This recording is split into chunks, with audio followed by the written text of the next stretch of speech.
her like 6 months ago over this because he's every bit as toxic as he was. Anyway, that is unfortunately all the time we have for the show. Sharon, as always, thank you. I hope that the audition goes really well. I'd love to see another movie. Me too. Yeah, and I hope your daughter always asks you to come back for a TIS. Thank you. It didn't happen I can tell you, today, my 13-year-old, you Oh. know. Yeah, I hope best days are over. so. Don't touch me. So whatever. But thank you. Oh, my daughter often just stiff arms me away from her when I go for a kiss. Oh my goodness, it's lovely. Tomorrow. So it's working out as planned. Yeah. Anyway, everybody, tomorrow definitely tune in. It's going to be a John solo show, so I'm going to need your support. I don't want to just be talking to myself, so I hope to see you there for now. Oh, and also members hangout tomorrow after the show for the tier 3 members. Until then, stay safe out there, stay sane out there, and we'll see you soon.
Welcome, everyone. This is Indisputable with Dr. Rashad Ritchie. Doc has the day off. I'm Sharon Reed. We'll do this thing together, kind of see and say, as they say. And of course, your comments are always greatly appreciated. But let's get right into it. Disturbing story off the top. Two men found hanging from trees in Mississippi on the same day. The two men, both found deceased hanging from trees in Mississippi on the same day, Trey Reed and Corey Zucatis. There you see the photos of them, the victims. Here's what we know, folks. The initial tragedy hit at Delta State University in Cleveland, Mississippi. About 7:05 a.m., campus police found the body of 21-year-old university student Demar Travion Trey Reed hanging from a tree by the pickleball courts. The report confirmed by University Police Chief Michael L. Peeler in a press conference stating no evidence of foul play had been discovered to this point. The body of Reed was turned over to the Bolivar County Coroner's Office, the Mississippi Bureau of Investigation, and other authorities to aid in the investigation. Hours later, again, now another victim recovered off Vicksburg Casino, the trail there. Hours earlier, 1:30 p.m., police in Vicksburg received an alarming telephone call. The body of a male discovered hanging from a tree in a densely forested area off of the Amistar Casino. The coroner identified the deceased as Brandon White, male, Corey Zucatis, 36.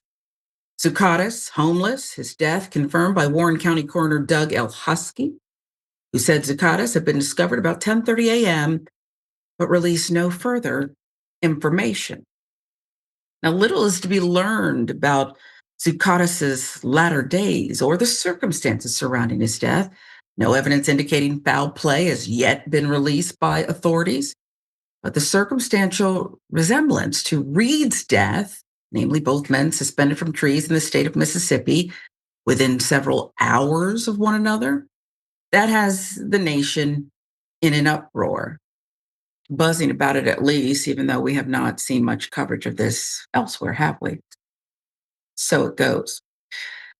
There's more. Attorney Vanessa J. Jones of Jones Law Firm in Hattiesburg said the firm is representing Reed's family and is initiating its own investigation into his death, and they will pursue an independent autopsy. Vanessa Jones criticized Delta State University and Bolivar County officials, telling the Mississippi Free Press that both had left the Reed family rather completely in the dark after the discovery of Trey Reed's body, failing to properly communicate with them in their darkest moment.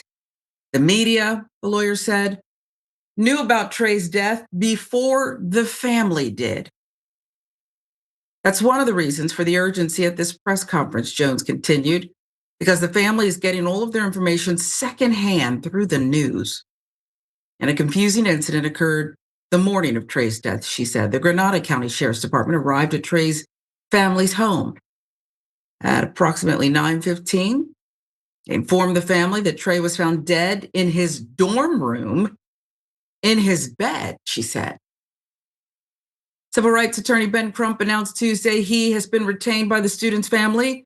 He will undertake an independent investigation into the death.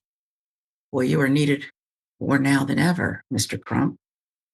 We cannot accept vague conclusions when so many questions remain, Crump said in a statement. I stand with his family, and I will lead a team of civil rights leaders and organizations in pursuing transparency and answers. Meanwhile, U.S. Representative Benny Thompson, Mississippi Democrat, called for the FBI to investigate that from the Associated Press. This is a bizarre one, right? Immediately, what comes to mind? Mississippi, a young Black man hanging. Right there, I know what's going through my mind. And then the circumstance that there's another incident, an unhoused person hanging. Those details perhaps will never be learned, but I put faith in Crump, the investigators. Unfortunately, they have much experience at this kind of thing, uncovering details in these kinds of bizarre circumstances. So it's good. Attorney Ben Crump, and his team are on the case. But it's the other part too that Attorney Jones talked about, the aftermath. I cannot imagine what this family, the Reed family, is going through, no relation. You have a young man who is in college. Suddenly, you find out secondhand, which is heartless enough, that he's gone. Then you learn more bizarre details. And yet, law enforcement shows up at your house and has it all figured out. He's in his dorm room bed. He wasn't hanging from a tree. Folks, what would you believe? I know what I wouldn't believe. Anything that came out of law enforcement's mouth. You could say, well, that's harsh. They're figuring it out. The accidents happen. People misspeak. Not that much. And yes, they're figuring it out. But how much faith is a family supposed to have?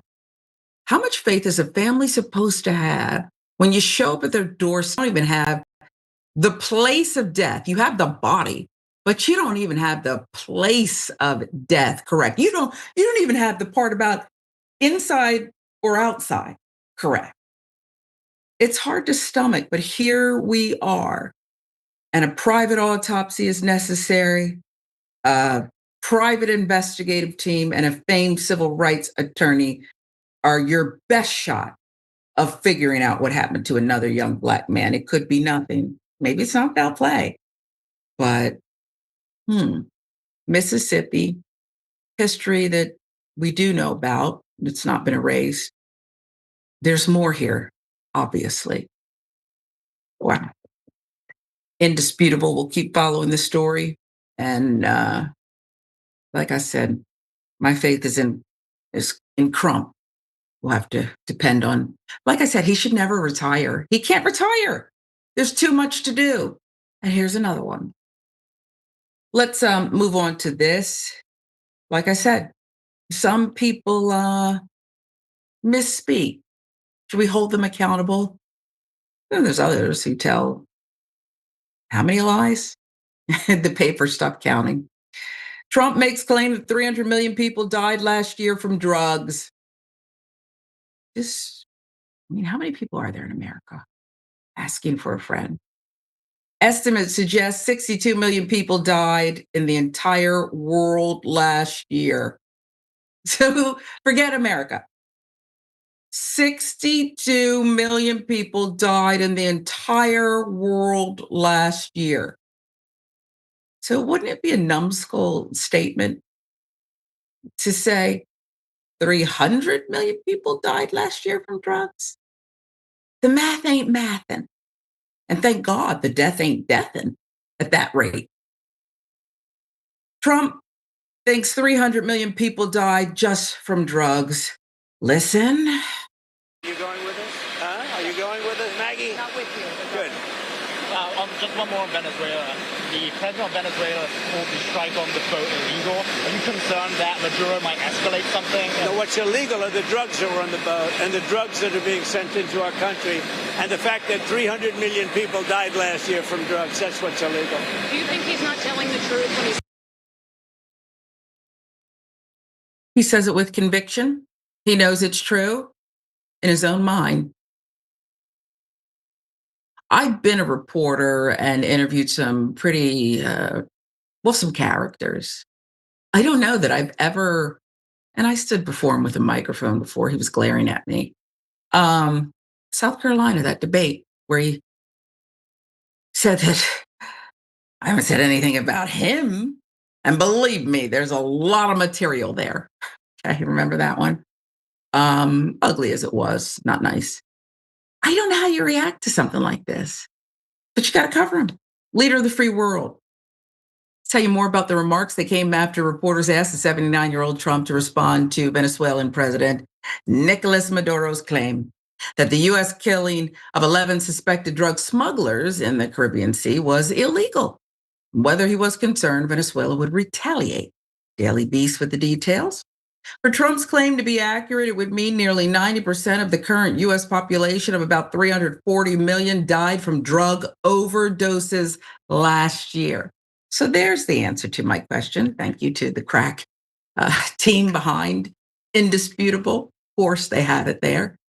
Rough population, currently 340 million. So, yeah, 90% would have to be due to drugs and overdoses. It's nonsensical, folks. Official figures from the Centers for Disease Control and Prevention, well, they're still around, are they? The CDC? Showed Trump's estimate was off by around 299,925,000. It's an estimate. What are you going to do? It's an estimate. In the 12 months ending March 2025, there were nearly 75,000 drug overdose deaths in the US, down from highs of around 111,000 recorded 2 years earlier. Now that sounds disgusting. 75,000, yes, down by probably what? I don't know. Is that 25%? My math isn't good, from 2 years earlier. That's still disgusting. We're talking about human beings, but we're quantifying the issue, the problem, the deaths. It's not 299,925,000 more than that. It's 75,000. And I don't know how you could be that far off. Most people would pause and not put out a number. They would pause, or they would think about it and say, I don't have the exact figures, but too many, people are dying. That's not what he did. And the reason he didn't do that was because he frequently just blurts things out, like inject bleach. He just blurts things out. And people don't challenge him enough, right? Probably started at home as a young boy. Not important. Numbers don't matter. We're going to make them up. We're going to inflate them. We're going to do whatever we got to do. It probably went something like that. Wow. Okay. There's more. Even if we look at global numbers, this wouldn't be anywhere close to true. It is still categorically false, folks. World Health Organization, WHO, reported in June 2024 that drug use accounted for 600,000 deaths globally. Again, that's a lot of people. 600,000 people died of drugs globally. It's a lot, but it's not 300 million. Not even close. White House defended him. Do you see what I mean about just allowing this? This is why he keeps doing it. White House defended Trump by trying to suggest he meant all those affected by drugs, despite the president specifically mentioning deaths. Like when he stood there with Putin and his smirk, pretending that he needed that little translator thing in his ear, but he can speak perfect English, and said, I don't know why he would. When asked, do you believe? But I don't know why he'd lie. Some paraphrasing. Remember that? And then they told us afterwards that he said, that's not what he said. This is not what he said. We keep running the clip. He knew the context and everything. I don't know what was going on here. I don't want to call it decline, cognitive decline. He just misspoke. So he was off by almost 300 million, the number he gave.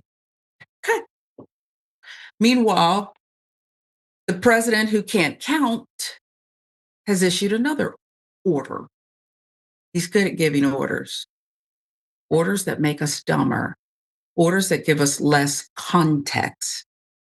You see the picture, you see the little chyron on the screen, those words, and you see where we're going with this. He's issued another order for the removal of a photo of enslaved man at the national park, because nobody needs to see the truth about America's history. According to a recent report, the Trump administration has ordered the removal of a photo of an enslaved man's scars. Information about slavery, too, from national parks. We don't need to see this, except we do. What is that thing that they say about history? If you don't, something about then it gets repeated or something? Sure, I need to look that up. We're all getting dumber if we follow this. And that's probably what they want. One of the most famous Civil War era portraits of a slave will reportedly be removed from the national parks and museums under the Trump administration. It's an 1863 photo taken of escaped enslaved man Gordon, titled "The Scourged Back," shows severe whipping scars. It's at the center of the debate. Images reportedly under review by the Trump administration include signs referring to racial discrimination and the hostility of white people. That, according to the Washington Post. So those signs that school children would see, I believe they were in some school books, maybe up north, or maybe not here in Georgia. Okay. Georgia still has books, folks, if you can believe it, textbooks, where they talk about how slavery wasn't so bad. They sang old hymns to pass the time. The Negroes did. They were happy. There was a familial sense getting work done. Not so bad. And all that heat with an overseer. Thanks, Georgia. This part, though,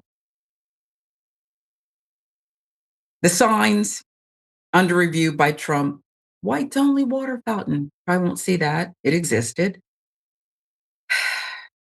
In an article published by the Washington Post on Monday, September 15th, the outlet reported 4 anonymous sources familiar with the matter said the removal orders are tied to the 79-year-old's March 27th executive order titled, he always has to use this word truth. It's abusing the word truth, folks.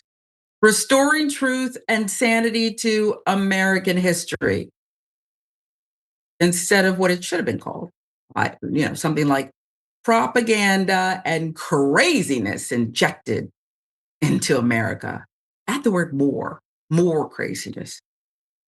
It directs the Interior Department to eliminate information that reflects a corrosive ideology that disparages historic Americans.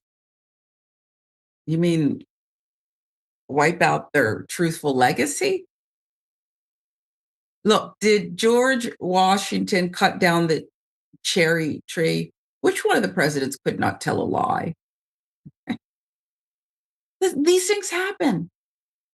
Benjamin Franklin, it took him a long time, okay? Electricity, something about that. The printing press, the newspaper, he was big on that. Even tabloid stuff. Why am I talking about Ben Franklin? Because he loved a slave, like in the worst way. He didn't want slaves to go away. Needed them, wanted them. So we shouldn't. I just watched a documentary, and it's one that I believe. It's on PBS that exists for now, in case the funding's been pulled on that one. But no.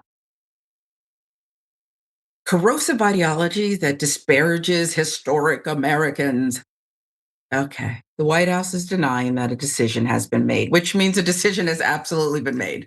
The decision has absolutely been made. Look for things to be covered up, erased, destroyed, burned, whatever. This stuff, we got to get rid of it. Okay. We want to be proud and we don't want to think about our conduct. This is fake news. No decisions have been made on this exhibit.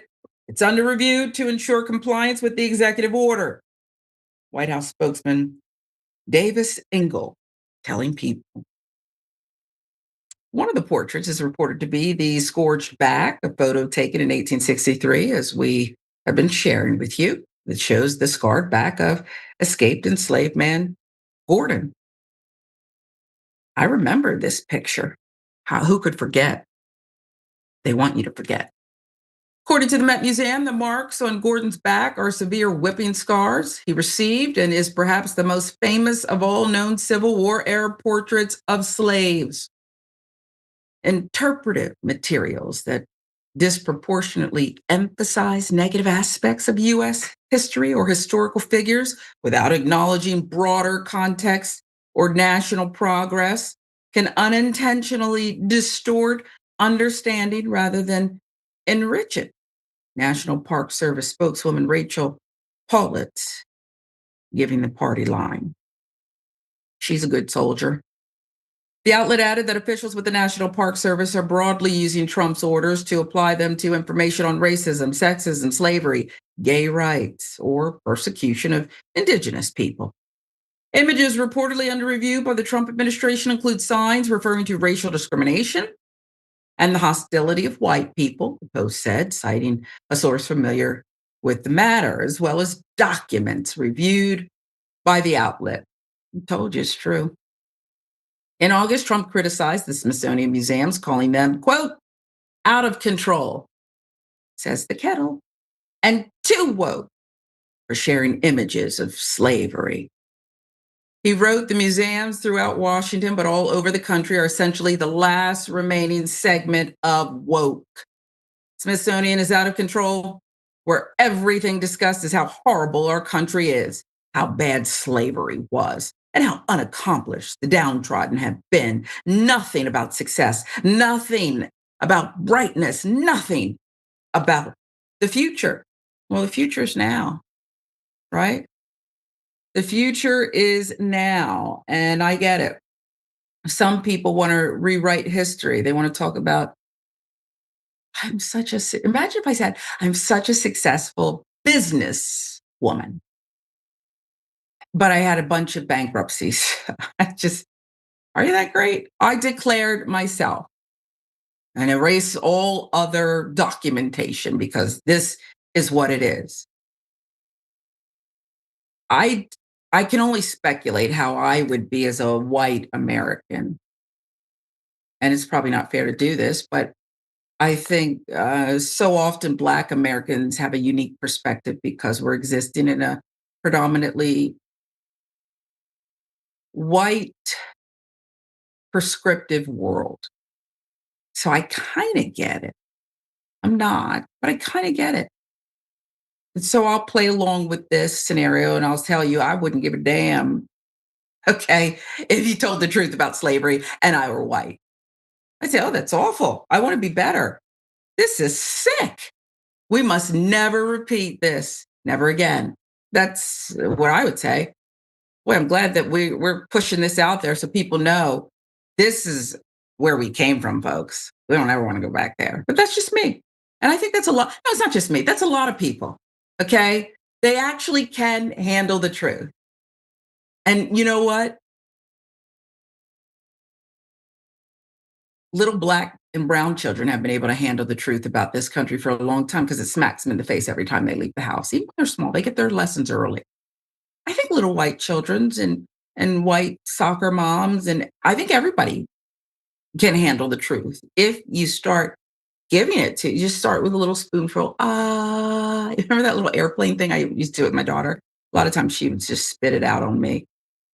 Spoon feed them the truth. They're gonna be just fine. I promise. The truth shall set you free. Gee whiz. How many more days?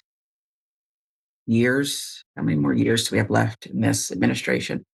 I'll figure that out in the break. And we'll get to some of your comments as well. This is Indisputable with Dr. Rashad Ritchie. Doc has a day off. I'm Sharon Reed. Much more to come.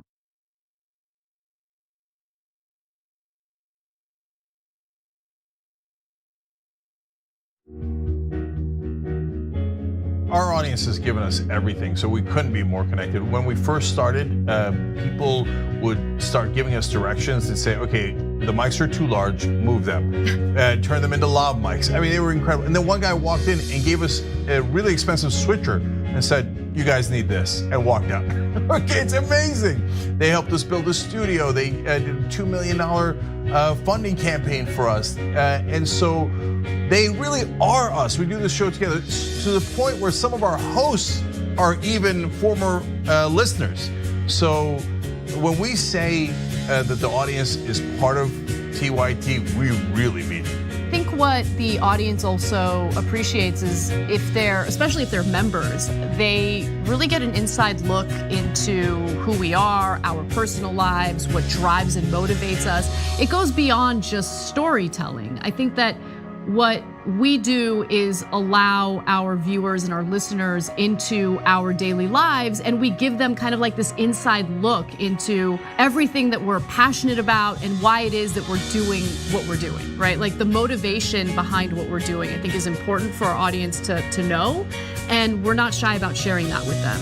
And it's different from what people typically see in legacy media outlets where everything is kind of dry and robotic and there's really no personality or authenticity that comes along with it. Oftentimes when we're doing the show, I don't really think of it as me telling them stories. I think of it as us having a mutual respect and conversation with one another.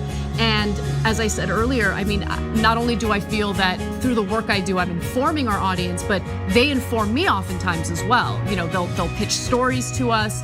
They'll tell us, you know, a certain perspective or angle to a story that we might have missed. And I love it.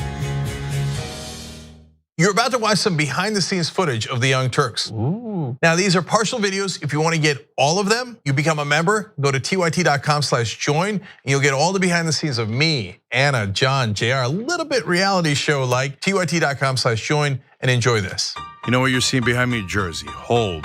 Watch me flip this camera. However I flip it. Do I flip it like this? No, I just took a picture. I'm bitsing right now. What? Behind the scenes. Oh, okay. For members? I don't have my face on. She doesn't have her face on, folks. Oh, that's JR's ass right there. You can't take 5 minutes off, can you? No, I can't, Johnny Pie. I said it was live stream, but I was lying. It's not a live stream. It's just for members. Bitsy, this is my cat. You know what his name is? Kiki Cat. Animals are innocent. Control room and the insanity is obviously there. Right now, as you can see, I'm directing or tech directing. I'm so happy to be here. This is what like a Labor Day beard looks like for Jank. Man, you're a Young Turks viewer if you recognize me like this. Such a big fan. Oh, thank you. You are the one person in my life I would love to meet. What's going on, guys? This is a Bitsy or a BTS or behind the scenes with Hassan Piker, aka Woke Bay. Oh, hi, I didn't see you there. I have finished my show, The Damage Report, and now I get into a really awkward time of the day. When I'm sitting, the control room is right there. So I can see Bart. This is the Pittsburgh office, by the way. Referred to often as the boiler room. You see how it's ripped? Is it super unprofessional to wear that at a business meeting? Or am I like cool, rebel? I just finished doing the power panel and I'm fired up. What do you do for TYT? Not a whole lot. If you're frantically tweeting at us that something's broken, thank you, because I'm fixing it. And thank you for being a TYT member. Super last thing, because there's always got to be a super last thing. Oh, that was disastrous. This has been behind the scenes, behind the scenes.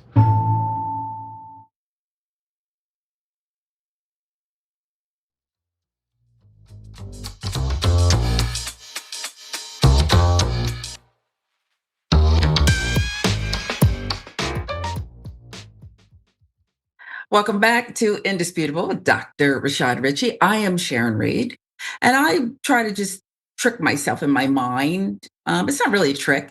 Since there's no guest co-host today, it's like you all are the guest co-hosts. Maybe I should refer to more of your comments even throughout the segments. I mean, that'll be fun. John does it on TDR. Why not do it here? Doc's off. The team's nice. They'll let me. But I do want to get to some of your comments. TYT members first.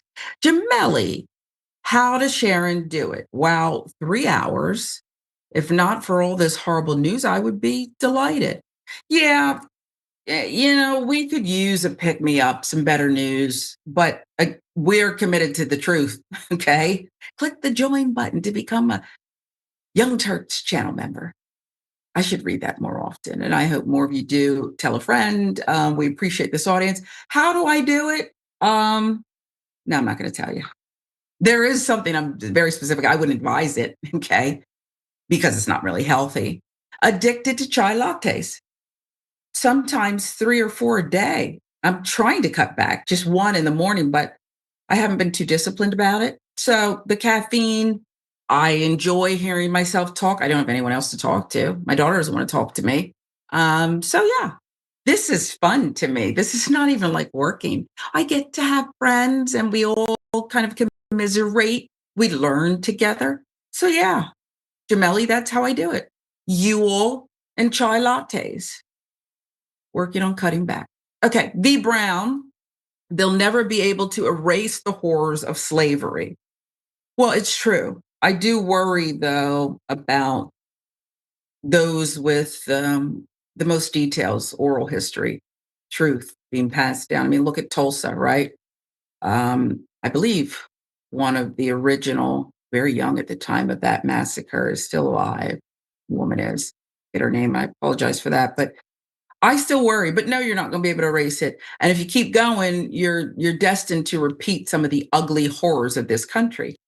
We're seeing some of that now. And no, I didn't say that, we're actually all the way there. But if you keep going, what do you think's going to happen? Duh. Okay. God created black. That's what authoritarians do. They burn books, rewrite history. Old dog. It's true. And the Southern daughters of the Confederacy would be proud. They said it. Hey, before our men and boys die off who fought so proudly for the South or slavery, we want to honor them. We want to make this a just cause, right? Righteous cause. Oh no, it was about more than that. So that's not what the Civil War was. So they rewrote history.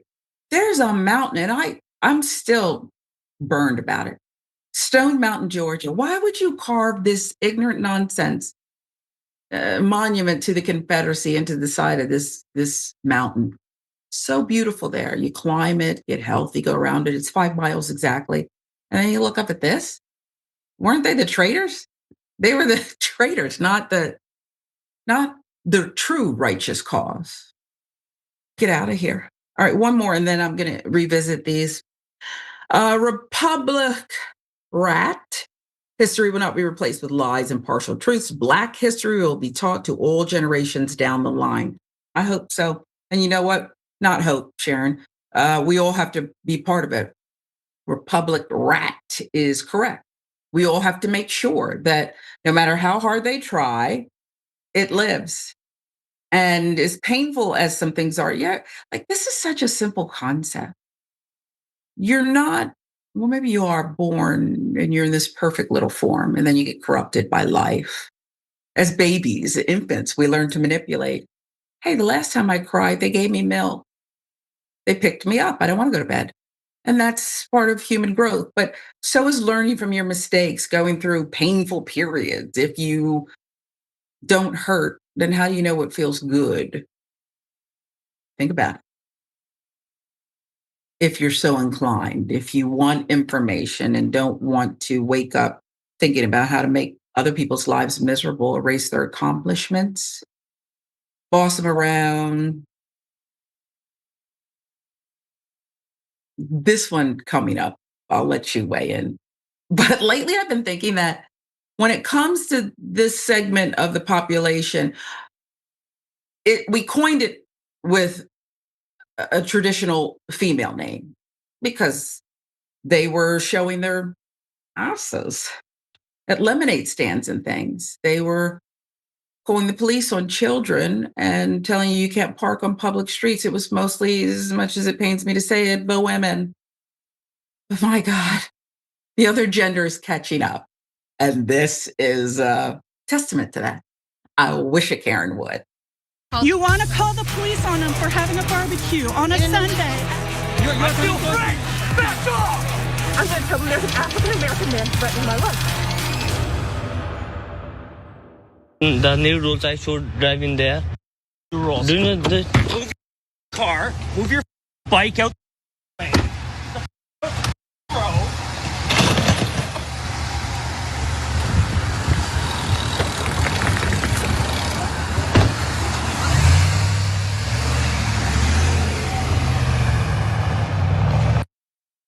Looking for the license plate. An unhinged, angry, entitled male Karen. Destroying property, ordering people. So I don't know if he was talking to, I talk to myself, so I won't go there, but who were you talking to like that? And who do you think you are? Frankly, go around. And if we put the image back up, is that your partner in the car who doesn't want any part of this? You're right, sis, to turn the other way. You don't want any part of this nonsense, but you're in the car with him. Maybe it's your brother, or maybe you're some kind of a counselor or something who is trying to chaperone, needs another one. I can tell you that. We'll give you the details per the Instagram account at Shadawa.tv. Video circulating online shows a confrontation between two men at an intersection. A Canadian driver in a pickup truck is seen arguing with an individual on a motorcycle e-bike who claims to be enforcing a new rule in Canada while stopped in the active driving lane. The situation escalates, as you might expect, when the driver exits his truck and forcefully pushes the motorcycle e-bike aside. Happens in front of a child and guardian passing by on bicycles along the sidewalk. Look, mommy, a freak show. Raising concerns about public safety and the risk of escalation in such disputes. Why was all of that necessary? And now a little girl is getting a wake-up call. This is what's out there in society. Stay woke. Another one. I'm not going to say that the male Karens are tied with the Karens, but it's getting close. It's getting close. What they're so angry about, having every privilege in the world compared to some other people, and yet they still can't cope. Beware, folks. Beware. Now, the Trump administration. Well, this doesn't seem right. Why would the Trump administration be halting research on child exploitation and trafficking? Trump administration has made major cuts to initiatives for fighting human trafficking, despite campaigning the last 4 years on the, quote, save the children ideology. Administration has demanded that the focus now be on deporting immigrants. An investigation by The Guardian revealing these rollbacks. Let's give you the details, shall we? The sweeping retreat threatens to negate decades of progress in the drive to prevent sexual slavery, forced labor, child sexual exploitation. That's according to legal experts, former government officials, anti-trafficking advocates. They say the administration's moves are impeding efforts to prosecute perpetrators and protect survivors in the United States and around the world. Under Trump, key initiatives for fighting human trafficking have been cut back at the U.S. Department of State, Department of Justice, Department of Labor, Department of Health and Human Services, HHS, and the Department of Homeland Security, DHS. This, according to The Guardian. Senior officials and other staffers have been forced out, workers shifted to other priorities, and grants delayed or flat out canceled. They don't really care. I don't know why you don't just say it. They don't really care about the exploitation of children.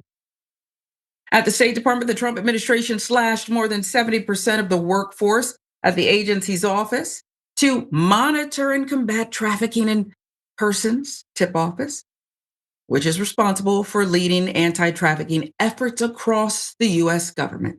Department also held up grants for nonprofit organizations fighting trafficking around the world, putting their operations and services at risk. Could care less.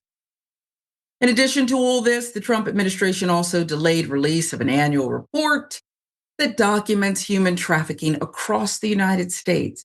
Now, you don't even want us to have the reporting, the documentation.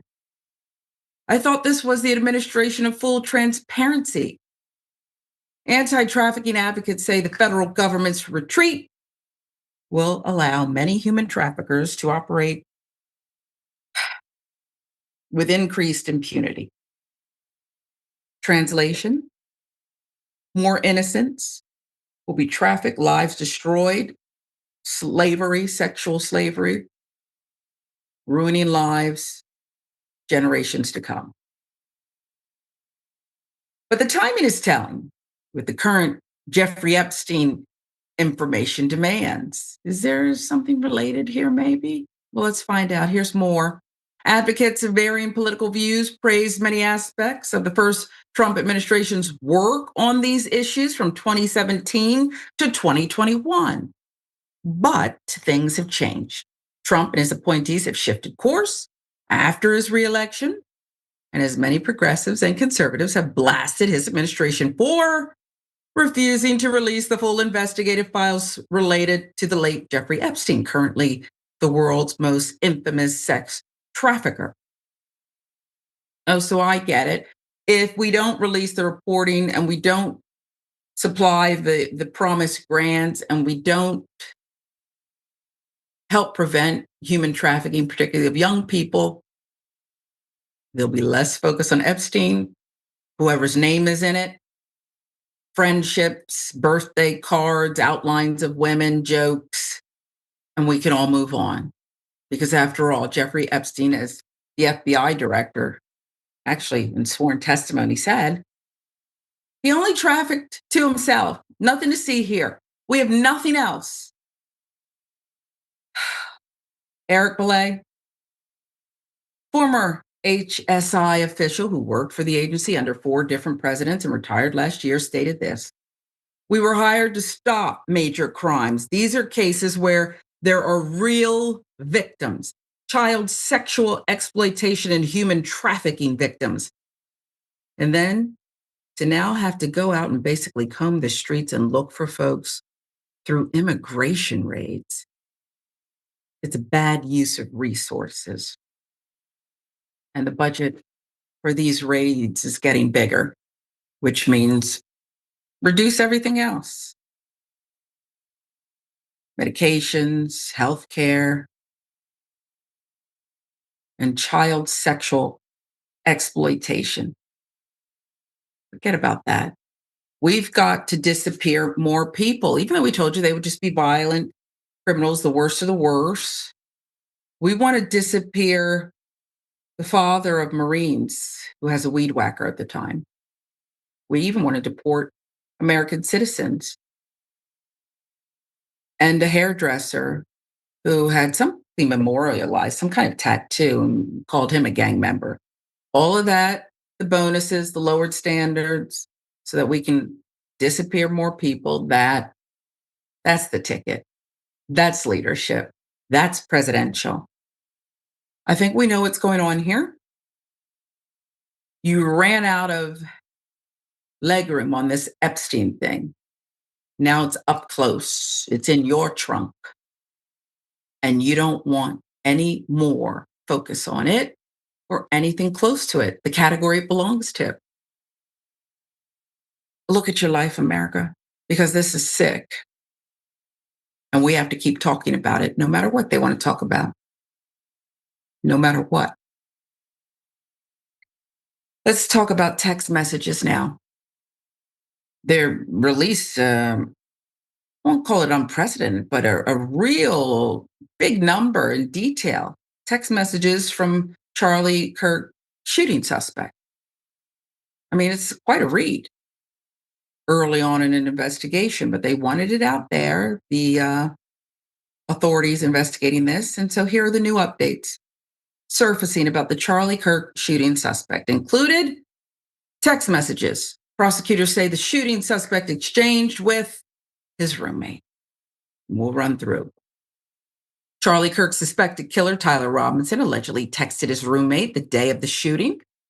He discussed his rifle, a possible motive, and other details on the planning surrounding the event. This is all according to charging documents released by Utah County officials.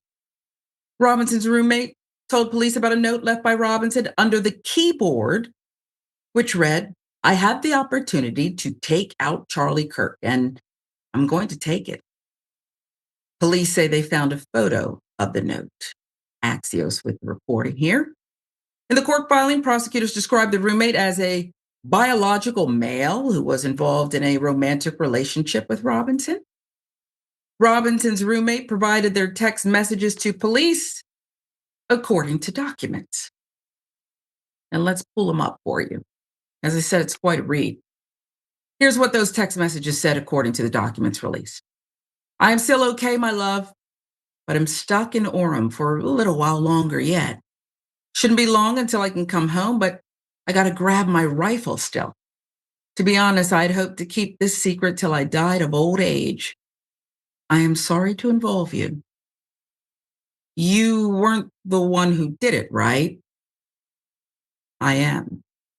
I'm sorry." I thought they caught the person. No, they grabbed some crazy old dude and interrogated someone in similar clothing. I had planned to grab my rifle from my drop point shortly after, but most of that side of town got locked down. It's quiet, almost enough to get out, but there's one vehicle lingering. Why did I do it? I had enough of his hatred. Some hate can't be negotiated out. If I'm able to grab my rifle unseen, I will have left no evidence. I'm going to attempt to retrieve it again. Hopefully, they have moved on. I haven't seen anything about them finding it. Delete this exchange. My dad wants photos of the rifle. He says Grandpa wants to know who has what. The feds released a photo of that rifle, and it's very unique. He's calling me right now, not answering. Since Trump got into office, my dad has been pretty diehard MAGA. More from the federal criminal information filed in U.S. District Court in Utah. I'm going to turn myself in willingly. One of my neighbors here is a deputy for the sheriff. You are all I worry about, love.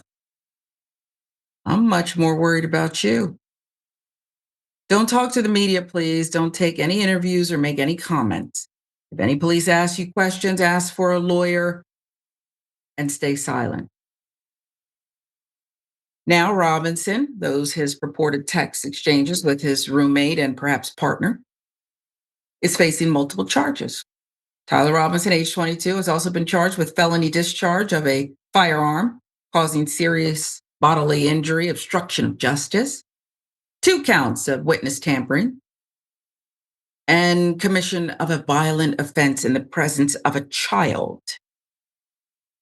Utah's County Attorney General Jeff Gray announcing. Tyler Robinson allegedly confessed to killing Kirk, said there's too much evil and the motive is not completely clear. Exactly what Robinson was allegedly referring to by hate was not clear. Investigators noted that Robinson's mom told them that her son allegedly began having a relationship with his roommate, who is transitioning, and had begun leaning to the left more politically, becoming a more pro-gay and trans right oriented. But the document does not indicate the relevance of those stances or whether Kirk's remarks about those issues were a motivating factor. Remember, he is from an exceptionally conservative, reportedly, family. He says dad is pretty much big-time MAGA. So any deviation might be viewed as left-leaning. Maybe he's mainstream. I don't know. I mean, we're still trying to figure out the relevance here. Now, this sparked debate on CNN between Ted Cruz, you're going to love this, until you throw up, and Kaitlan Collins. I want you to watch this.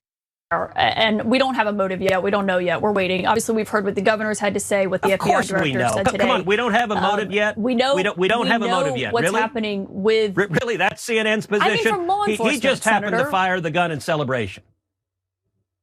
You can't tell the motive. Senator, that's not what I said. And I said law enforcement hasn't laid out a direct motive. They've laid out a lot of evidence here of these messages and what actually the they shooter have. said They've said that he was a left-wing activist who hated Charlie Kirk.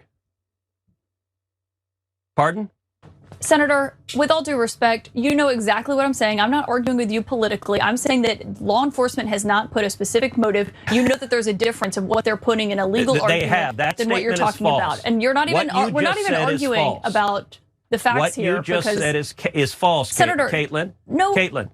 Facts. Hold on a second. Let me answer your statement because what you said is factually Senator, with all false. due respect, law enforcement. With all due respect, you're putting a lot of statements okay, go ahead, that I did give not your speech. say. I want to offer a cash prize, a fake cash prize, because I can't pay it. Which of the two was not telling the truth? What's that? The guy who ran off and took a vacation to, where was it, Cabo? Or was it Kaitlan Collins who, I swear, she sounded like she was talking to a child. This is how you talk to an obstinate child. Rightfully so. That's how you have to talk to him. Senator Cruz there. We don't know all of the details yet. We don't know if this guy was truly left-leaning. There's so many things we don't know. He's not talking. You have the mother and father. What if these are his texts he shared about his dad being big-time MAGA? So maybe you can assume he's not as big-time MAGA. We don't know what he is, left-leaning, this or that. We don't know any of that.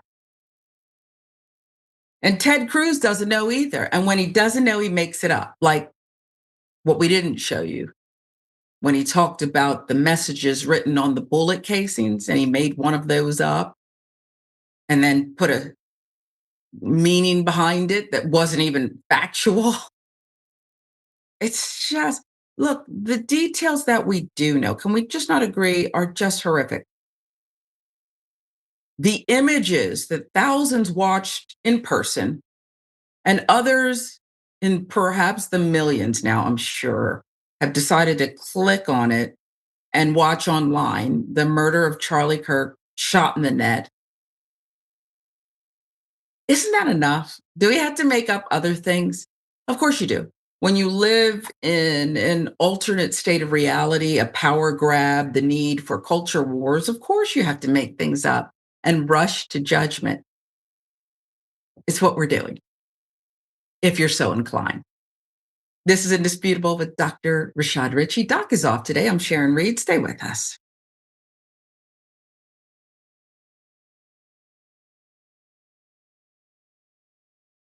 Every day, the Young Turks delivers 2 hours of solid, fact-based, timely news and progressive commentary on all the day's most important stories. We keep our viewers informed while also providing perspective and insight on the news we cover, so you understand not only what's happening, but also what's happening behind the scenes, the stories behind the stories. We play musical chairs and put these children in one awful detention facility to the next. That's what's happening at the border. The things that got him banned, he's still spreading. So presumably, I think it's reasonable to say that if you allow him back on the website, he's going to do it again. Any legal voter that we deem not willing to vote for my side shouldn't vote because it'll replace me that's supposed to vote for my side. That's not how voting works. That's not how democracy works. And while many people following today's political news can get discouraged about the direction of the nation and the world, that's not us. At TYT, we're genuinely optimistic about the future, and with good reason. Today, wide majorities of Americans agree with our progressive stances on issues ranging from healthcare and education to climate, immigration, and wages. The rising generation of young people are also overwhelmingly progressive in their political beliefs and policy objectives, and they're increasingly flexing their muscle as voters and activists to demand change from our elected officials. The traditional mainstream media is mostly AWOL. They, along with the government and many other cherished institutions, have been captured by corporate interests. Audiences sense that they're not getting the whole story or even the truth from once trusted outlets, whether broadcasting cable TV news networks or national newspapers and magazines. The antidote is the Young Turks. Unlike mainstream corporate outlets, we're not beholden to corporate advertisers, to defense contractors, to Wall Street, or to Big Pharma, and we don't carry water for the Republican or Democratic parties. So watch us Monday to Friday at 6 p.m. Eastern, 3 p.m. Pacific, and join the thousands of progressives around the globe who tune in every day for TYT's unmatched, award-winning content and see what it's like to experience a news organization that only answers to you. Indisputable exclusive. Exclusive, disputable, exclusive. We brought you this first. No other news agency has this video. No other news agency has this story. Every week on Indisputable, we do original, exclusive, investigative reporting you'll find nowhere else. Our reports have been viewed by millions. Hosted by Sean King, Ben Crump, Senator John Ossoff. You, through your investigative reporting, unearthed very troubling allegations about specific forms of abuse and discrimination in the federal prison system. We catching these cases on camera. Just imagine the things that we don't see. Our groundbreaking investigations and exclusive interviews bring you the real voices no one else wants you to hear. We tell the stories. Imagine a prison that is so racist, the corrections officers contact me. That is a life or death situation being created. A black woman who was driving for Uber was allegedly assaulted by a white male passenger. After we got involved, roughly 24 hours later, the police all of a sudden opened up an investigation. What was going through your mind when bullets were simply flying inside of your vehicle? Honestly, I thought I was going to die. Did these officers ever say that you fit the description of somebody they were looking for? Did they say that? Never. Okay, that means they lied. And we want you to be part of our truth-telling movement. Send pictures and video of stories no one else is telling and a 1 or 2 paragraph summary of the story to Indisputable's exclusive tip line at indvideos@tyt.com. If you have more information about what's happening at this particular facility, please let me know. Together, we're challenging the system, and together, we're making a difference. I have the entire background to this story, and it is going to make your blood boil. Indisputable with Dr. Rashad Ritchie, unveiling the truth, empowering the people. Weekdays at 2:30 p.m. Eastern, 11:30 a.m. Pacific.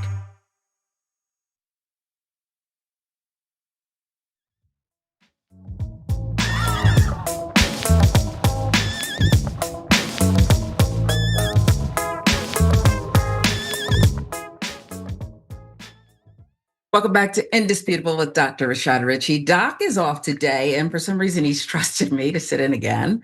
I want to get to some more of your comments. I'm going to start with Twitch this time. I feel like I'm neglecting Twitch, and I don't mean to do that. These are great comments. Let's see. Questions from Centex 1965. Did the roomie lover contact cops before Robinson, talking about the alleged killer of Charlie Kirk, turned himself in? If not, I can see them going after them because of the transgender thing. The folks knew too, though, going to go after them? Well, these are perhaps valid questions. We don't know. I don't even know what the folks actually knew, but the story goes that the father saw something, that this looks like my son. Now grandpa's asking about the rifle. That's very unique, and on and on. But yeah, I think the larger point is, and I think you're right, Centex 1965, I would not be comfortable right now if I were the roommate, even though you're cooperating, because there's this kind of vengeance surrounding the trans community that if you're decent and quote unquote reasoned, I'll say, I was going to use another word, but that doesn't apply. If you're reasoned, you don't know why people are attacking other people. If you don't or aren't comfortable with trans people, I don't know why you don't just go the other way or something. I don't know. Just mind your own business or something. How does it affect you?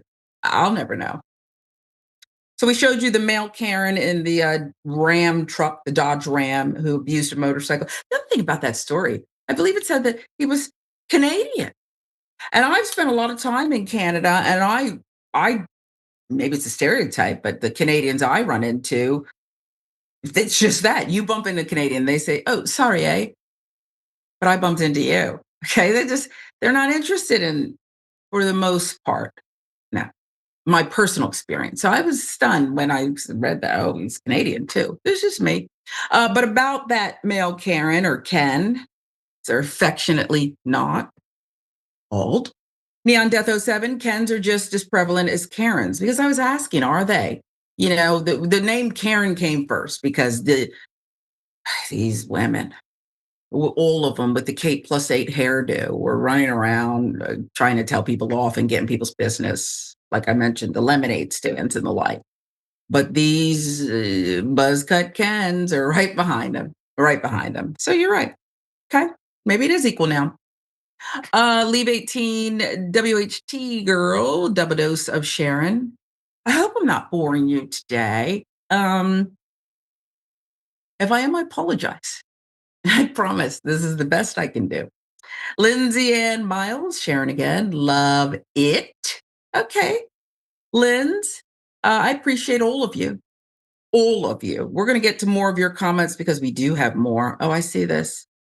Yeah, I feel the same way about Ted Cruz, but I'll save that one for the next break. Ted Cruz, stop it. Stop it. And why are you still carrying water for someone who's lied, persecuted, convicted, all of these things? And oh yeah, he said your father killed a president. Why are you still doing this? Don't you have somewhere else to be? such as Cabo. Okay. Now, the text messages, if you joined us before the break, that law enforcement says were between the Charlie Kirk suspect, the accused murderer, and his roommate, talked about this next individual. Remember, in the beginning, perhaps some of you thought, well, there's the killer. The man who falsely claimed, he claimed it, to be Kirk's shooter, now arrested for child porn. You see, and I was feeling badly. I thought, well, this guy, he's perhaps unwell or hallucinating. But if any of this is true, oh well. Yesterday, we reported on 71-year-old George Zinn. On the day of Charlie Kirk's assassination, Zinn was seen being taken away in handcuffs. He was later released, though, after officials determined he was not their suspect. But now he's back in custody. They're going to get you. During his original arrest on the day of the shooting, we'll take you through it. Once Zinn arrived at the police department, he reportedly walked back his admission that he shot Kirk and asked for an attorney. While being questioned by authorities who relayed to Zinn that they did not believe he was the real shooter, he allegedly admitted to making the false claims to draw attention from the real shooter. Zinn was subsequently transported to a local hospital to receive medical attention, where he later added he wanted to be a martyr for the person who was shot, police said. As a result of Zinn's distracting comments, Utah police said the investigation into Kirk's assassination was delayed as law enforcement wasted resources needed to search for the real shooter, authorities said. But now he's facing new charges. After being arrested on Monday, 71-year-old George Zinn faces a count of obstructing justice. That's a second-degree felony in the wake of Kirk's killing at Utah Valley University. Zinn was also hit with 4 counts of sexual exploitation of a minor after he let authorities search his phone and told them that he uses his phone to view child sex abuse material, the Utah County Sheriff's Office said. Upon being taken into custody, authorities performed a search of Zinn's phone, which allegedly revealed images of child pornography, according to police. Zinn was subsequently taken into custody, booked into the Utah County Jail on 4 counts of sexual exploitation of a minor and 1 count of obstruction of justice, according to authorities. He allegedly was reluctant to let investigators look at his phone, saying he used the device to look at child sexual abuse material, local sheriff's deputies wrote in a separate report, as the Utah news outlet KSL noted. A search of Zinn's phone allegedly confirmed there were more than 20 images depicting child sexual abuse, including of minors believed to be between 5 and 12 years old, as well as explicit messages sharing the imagery with others, investigators said.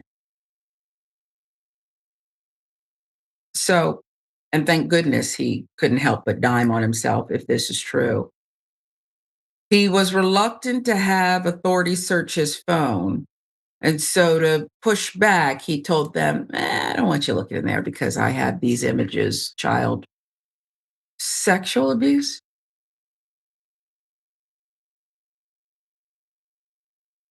I'm gobsmacked.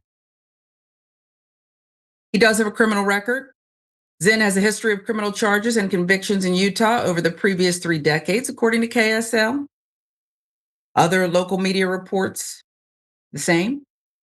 Notably, in 2013, he was arrested on allegations that he asked Salt Lake City, Utah marathon organizers if he could help set up bombs at the finish line. The deadly 2013 Boston Marathon bombing that killed 3 people and injured hundreds of others had been days earlier. I think I smell what's cooking here, folks. Citing information from a district attorney whose office had previously prosecuted him, Salt Lake Tribune reported that Zinn was, quote, politically conservative, leaning libertarian. I don't even know why that's even included. there are so many twists and nasty turns with Mr. Zinn. Again, if this is true, the record's there. The other part yet to be proven. But what do you mean? Zinn, politically conservative, leaning libertarian. How about he's all over the place in a number of ways, all of them requiring perhaps inpatient treatment? And then we can get around to his politics. We'll keep you posted on the fate of Mr. Zinn. Libertarian. Conservative. There's nothing I heard in that story that was the least bit conservative. Everything was over the top, using the other definition of conservative, not politically. But I think that's the only one that applies here. This is Indisputable. Doc is off today. I'm Sharon Reed. Much more to come.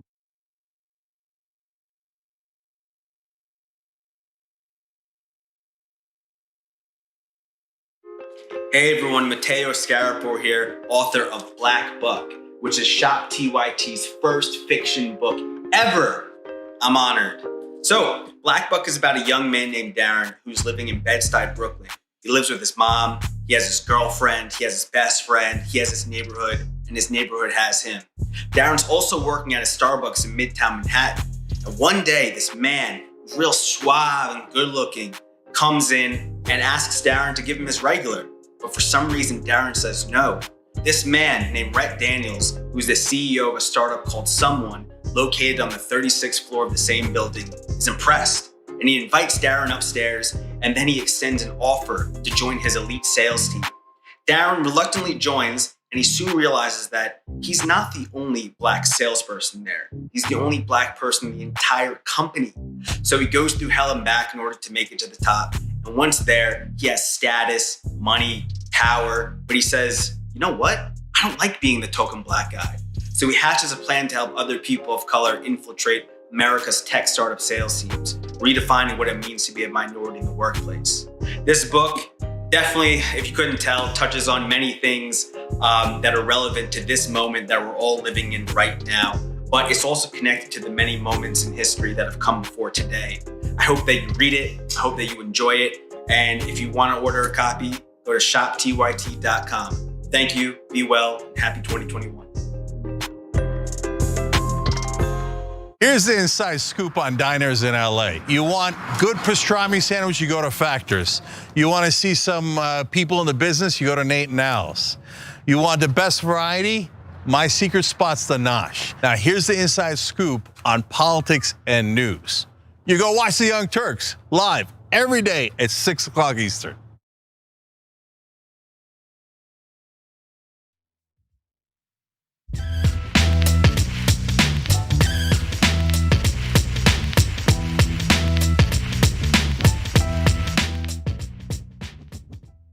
Welcome back to Indisputable. Doc has the day off. Sharon Reed here, and happy that you're here too. Let's get to more of your comments. TYT member, Dragons don't know I'm not real bacon. This is about the accused shooter in Charlie Kirk's murder, and the speculation by Ted Cruz and others that the left, he's radicalized by the left. Even if he was at a Bernie AOC rally the week before, which he wasn't, it was his right-wing upbringing that taught him that a gun was the solution to his problems with Kirk. Well, that's an interesting perspective. Dragons don't know I'm not real bacon. The truth is we don't know, but it's plausible, right? It's plausible. We just don't know. And I don't know if we're ever going to know, because remember, it's through the lens of the investigator. And I'm not casting aspersions. I'm just telling you that if I go into an investigation believing this, and even the Utah governor who's been praised said some things that I thought, how do you know this already? Why are you saying this? I don't know. But if you go in with a colored lens, things are going to look maybe how you want them to look. That's all I'm saying in this case. YouTube. Dana Manning says this: I grew up in Texas, and even in the 80s, 90s, the real history of slavery and other histories was not taught. It's true. American history literally stopped at World War II. and was all about how awesome America was. Well, that's true. Referring to Trump's executive order, he wants to, I don't know, erase the stains that made America what she is today, the good, the bad, the ugly. You know, guess he'll have his fun. Speaking of fun, Devil Bear Hawkturian. Senator Cruz towards Cabo should be silent and stop lying.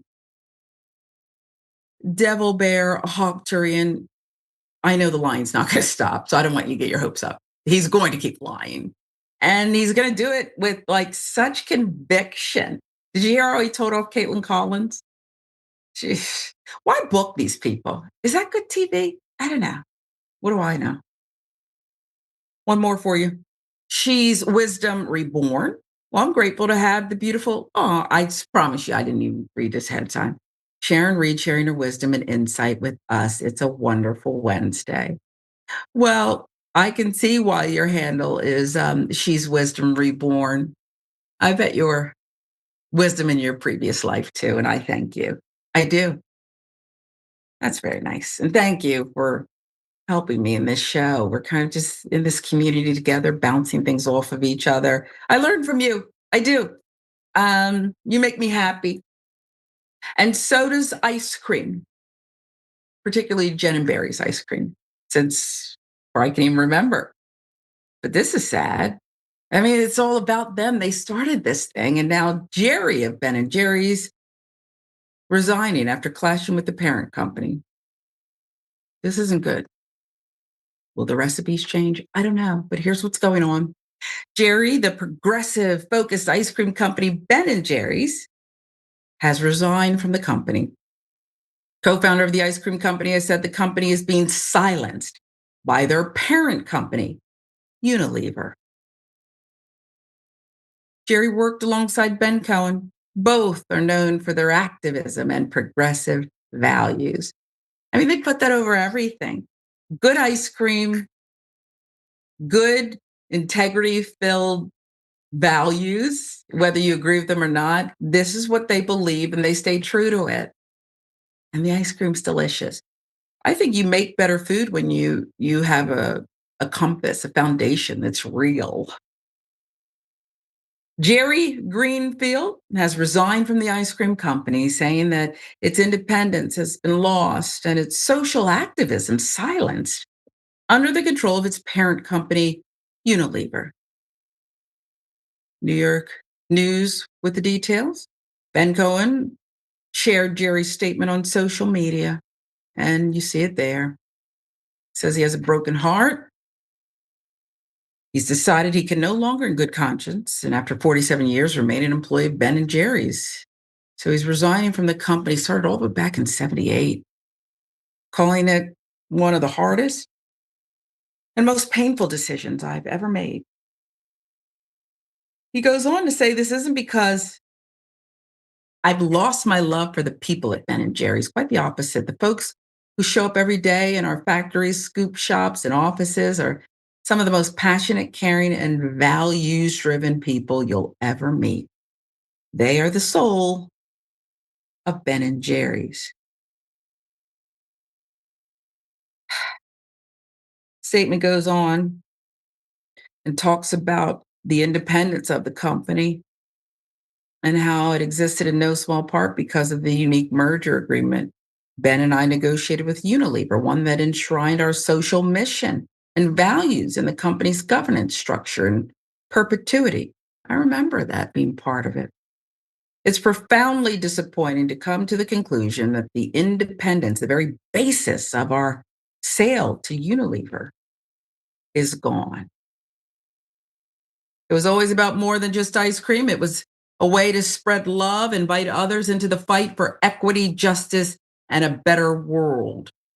Coming to the conclusion that this is no longer possible at Ben and Jerry's means I can no longer remain part of Ben and Jerry's. If I can't carry those values forward inside the company today, then I will carry them forward outside with all the love and conviction I can. With love, Jerry. See, that's why their ice cream's so good. Always leading with love. protesting when they need to. Unilever has been trying to distance themselves from Ben & Jerry's. Last year, Ben & Jerry's sued Unilever, accusing it of trying to dismantle the independent board, seeking to prevent it from calling for a ceasefire for the war in Gaza. Unilever rejected the claims. So Ben & Jerry wanted to stay true to their progressive roots. They don't like war. They don't like 60,000 children being murdered. And no, that's objectionable rather than the killing. Last week, Mr. Cohen, age 74, protested outside the hotel where the Magnum ice cream company was holding a presentation of its plans for investors. Reuters reported. Mr. Cohen posted images of himself protesting on Instagram and wrote in a caption, "If Ben & Jerry's is going to stand up for what matters, we need to be independent." Ben & Jerry's has never strayed from being politically active. 2021, Ben & Jerry's said it would end sales in the Israeli-occupied territory, saying it was inconsistent with the company's values.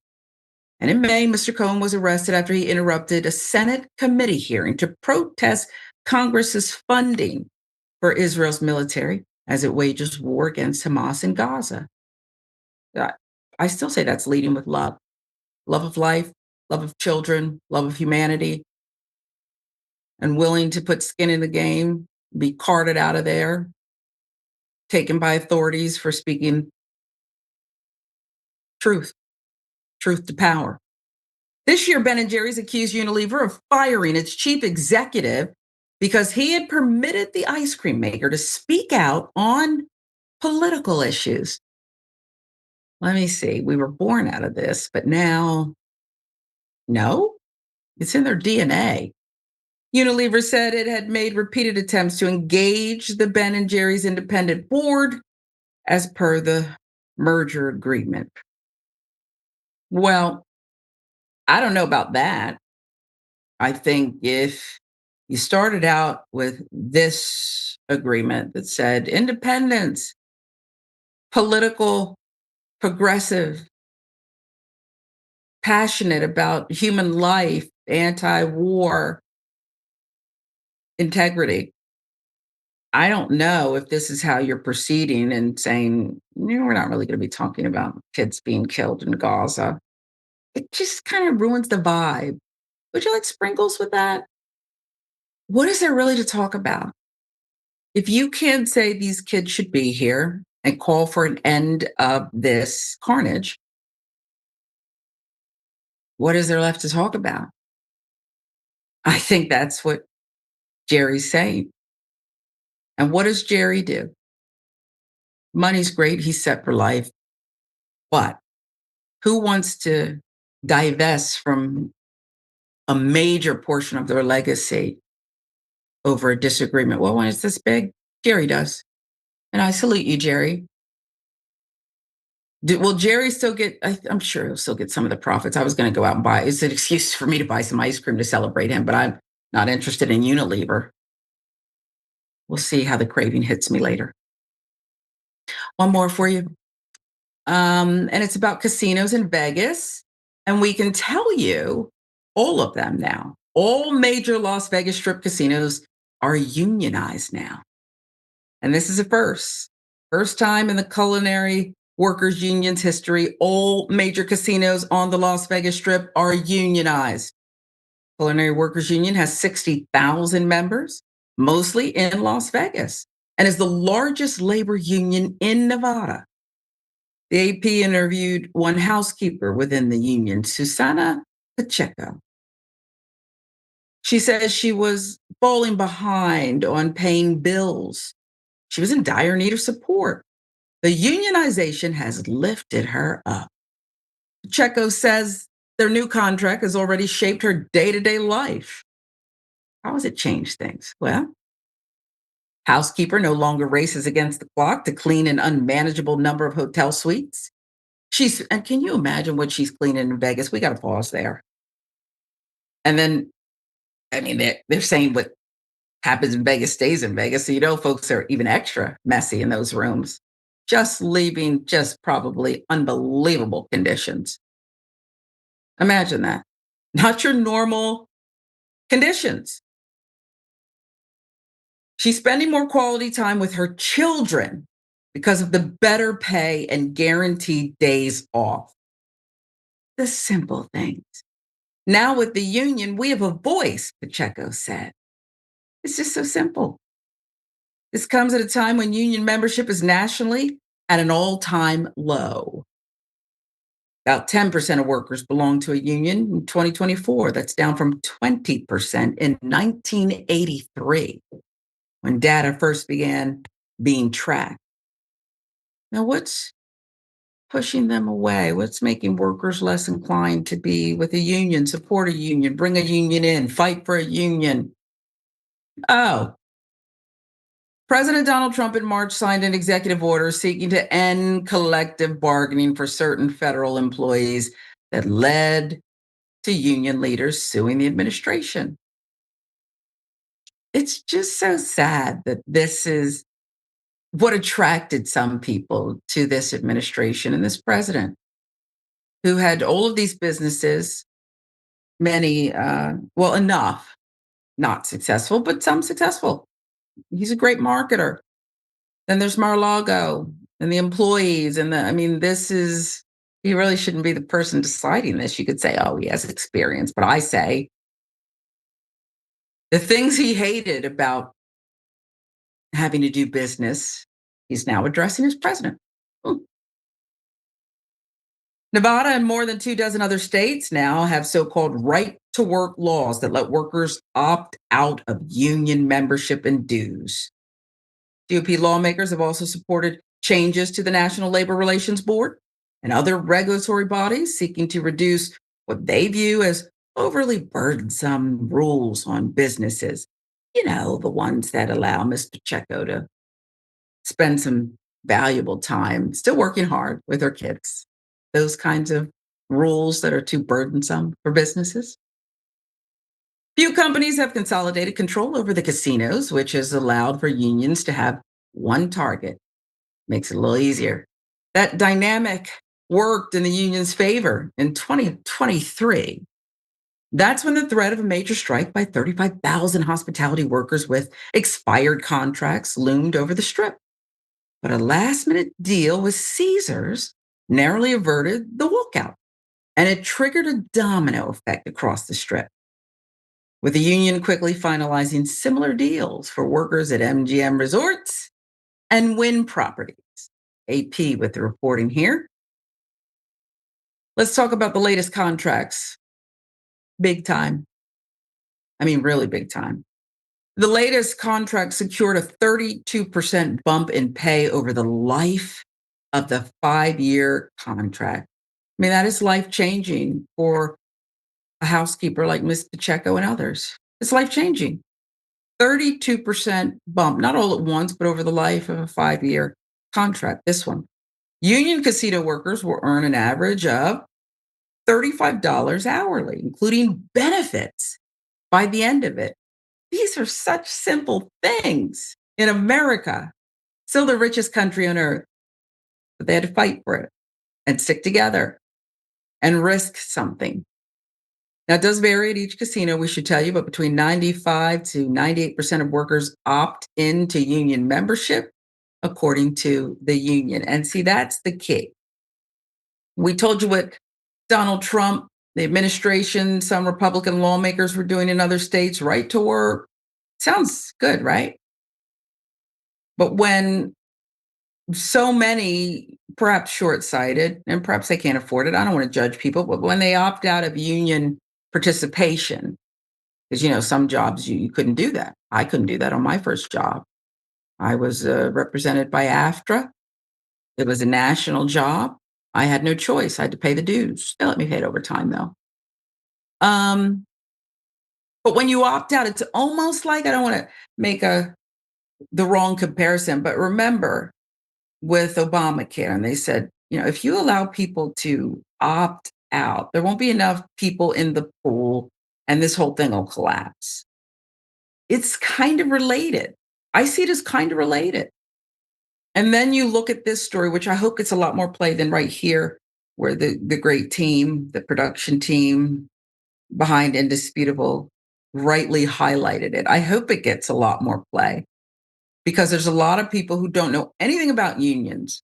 I think unions are bad and unions don't help. And sometimes they are bad, you know? But this one here helped Miss Pacheco and so many others score, wow, a little more money, some days off, and more time with her family. I mean, isn't that the American way? Do you work to live, live to work? It's confusing, especially in times where we can't afford things and it's going up and we're being gaslit and told inflation's a lie. I'm going to make day one. How much are avocados today? So kudos, in this case, to the unions on the Vegas Strip. This is indisputable. I want to thank you all for keeping me company and presenting nice, incredible, insightful comments, helping to give further context to the issues of the day. Remember, indisputable is a mirror. It's just a mirror. This is what's going on in the world where 300 million people did not die of drug overdoses, as the president said. It's just not true. He was 99 point something wrong about that.